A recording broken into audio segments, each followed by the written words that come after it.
Hey, this is Mr. Mitchell again with another social studies video. Today we're going to talk about Mexico's long road to independence. It was a very long road. You may remember that Spanish, and sure enough I misspelled Spanish here. You may remember that Spain had taken over Mexico in the 1500s. And we're fast forwarding basically to the 1800s, and Spain was still in control of Mexico. And it's kind of the same thing. You had imperialism. European countries controlled a lot of places throughout the world, and Mexico was one of them, and Spain controlled Mexico.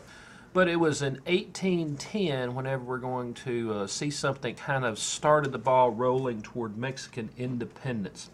Now, even though this didn't happen in the Americas, the people who were in Mexico probably noticed that Spain was successfully invaded in 1808 by France. So even though that probably didn't play much of a role, it at least told the Mexican people that Spain was indeed vulnerable, I guess you might say. But anyway, the event that happened in September 16th of 1810 happened to do with Father Michael Hidalgo. And here's a picture of him right there. Father Hidalgo gave a speech, and that speech was later called the Grito de Dolores. Maybe I'm pronouncing that correct. But in the Grito de Dolores, he urged Mexicans to overthrow the Spanish rule. And he and a small army of people actually started marching toward Mexico City. And you can kind of see a depiction of that down below, where he is leading a group of people and speaking at the same time there. Along the way, thousands more would join him. Now, when he got to Mexico City, when he got to the capital, the Spanish army squashed the rebellions. They had swords, they had weapons that were organized, and this group just was unable to overcome that. Hidalgo was executed. But that wasn't the end of it. More people took Hidalgo's place and had a more organized revolt. And in 1821, several years later, in 1821, the Spanish were overthrown from Mexico. Now, even though this event didn't happen in 1821, Mexicans consider their Independence Day September 16th, which was the day that Hidalgo gave that speech. And it's a little bit misleading because the Mexican class system, even after 1821, kind of stayed in place. You still had criollos, and what few peninsulares there were left still ruled the country. In 1821, Mexico was very, very large, and I'm going to go to a different map to show you that. It was very, very large. You can see this whole area that was Mexico. Mexico is in this shade, and you can see all this area right here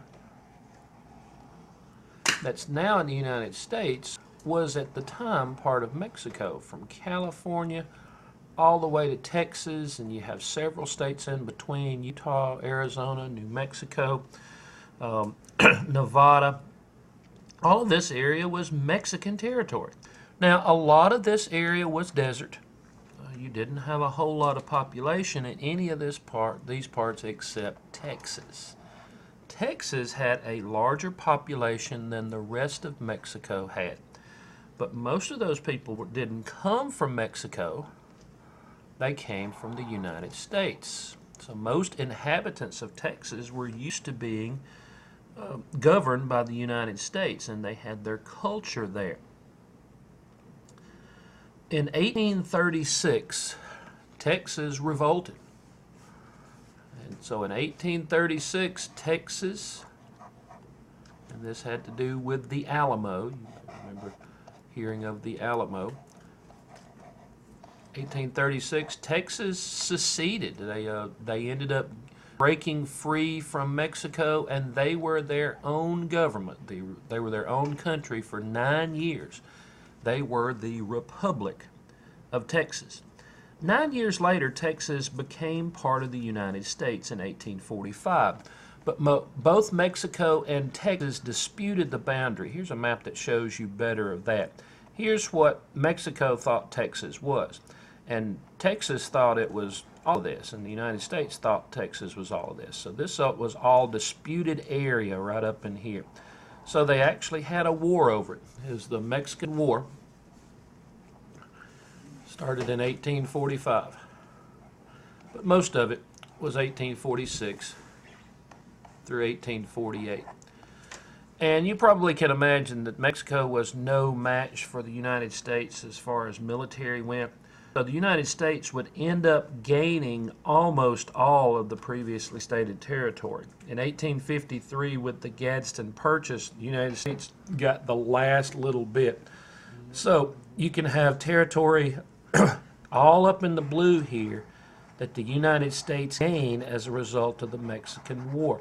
Now, that Gadsden Purchase I talked about was just this little area right here. So that was just finally getting this little last part as being part of the United States. So the United States really did well. The treaty that ended the Mexican War was called the Treaty of Guadalupe Hidalgo. I'm finding myself not being a very good speller here, or at least not writing very well, but that was the treaty that ended that war, the Treaty of Guadalupe Hidalgo.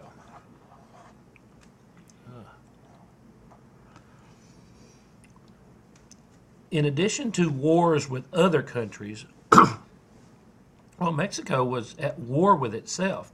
Now, I think the big blame was the class system that started out with the Peninsulares and the Criollos.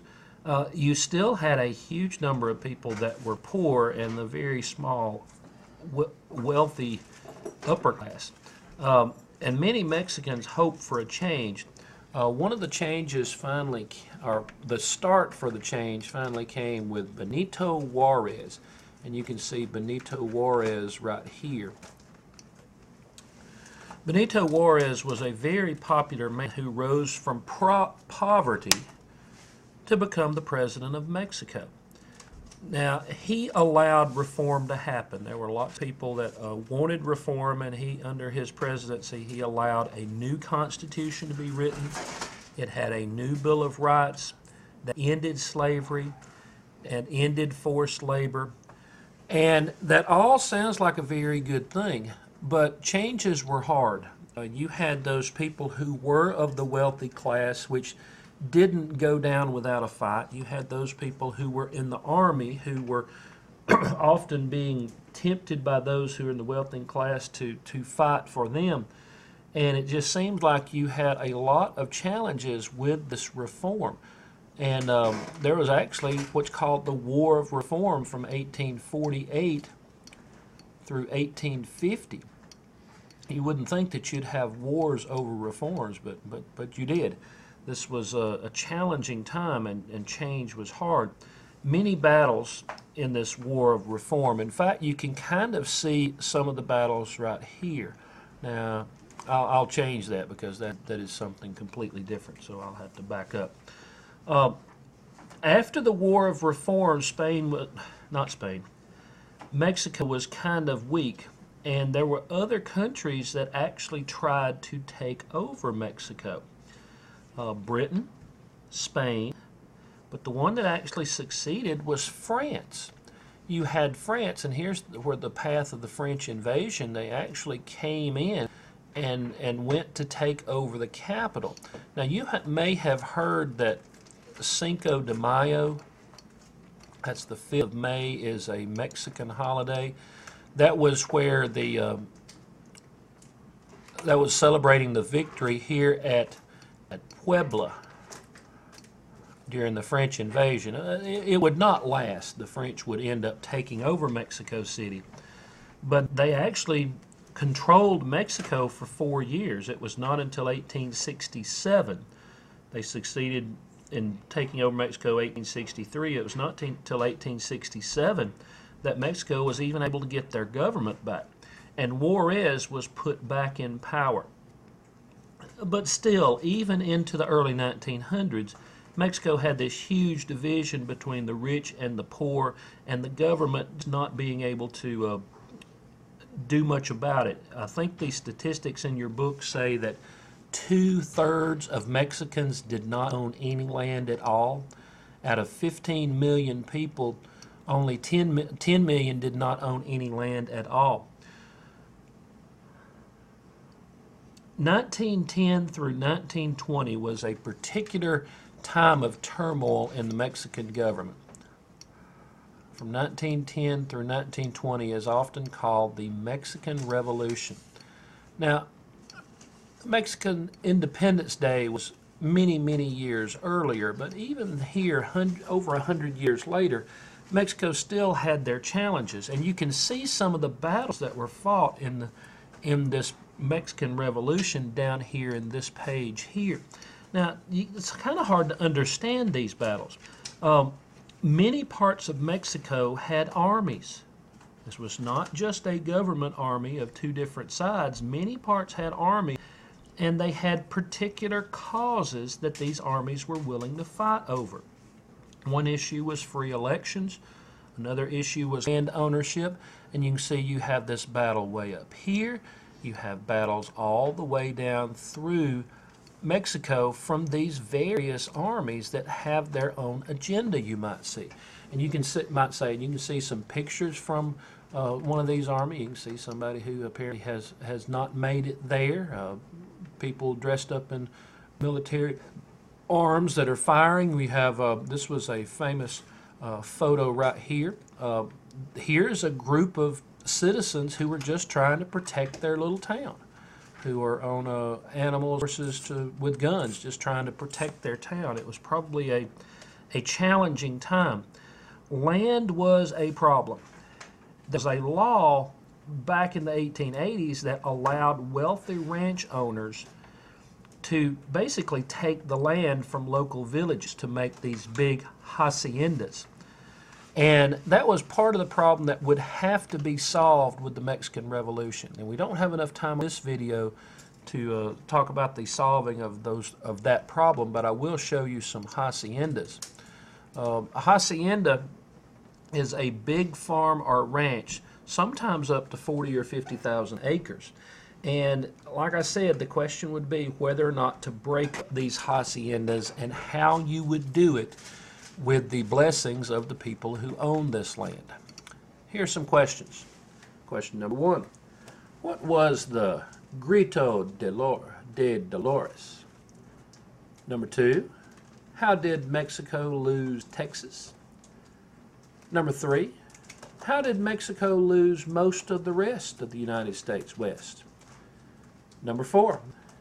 Who was the Mexican president during the War of Reform? Number 5, the Mexican Revolution was during what decade? Hope you've learned a little bit about Mexico. Adios.